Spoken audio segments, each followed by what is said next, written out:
Is back with the conditions out there right now. See that snow blowing across the roads, Matt. Not sticking really, though. No, not really. This is 72nd and Highway 370, Cobalt Credit Union headquarters camera down in Papillion. You see a lot of open road there, but snow blowing along the road as well. Here's another look from our roof cam here downtown. You can see median lanes, curb lanes. This is the 10th Street Bridge specifically. Cold air can get underneath it and really cool down that pavement. So bridges and overpass, I think, are going to be the areas that are going to be the most slippery this morning in the Omaha Metro. 19 degrees with light snow, strong northwest winds bring wind chills into the single digits both above and below zero.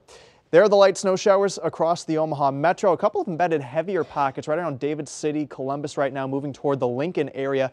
And we're going to keep this light snow in the forecast through most of the day. With the gusty winds, it's really going to be tough to measure anything, but under an inch of accumulation is possible across a lot of the KETV viewing area, just a little bit drier off to our south. But remember, a lot of it's just going to blow around because we have winds out of the northwest gusting anywhere between 30 and in some cases over 40 miles an hour at times through most of today. You can see those light snow showers continuing through noon. Temperatures staying pretty steady in the Omaha Metro, mid to upper teens as we go through the middle of the day.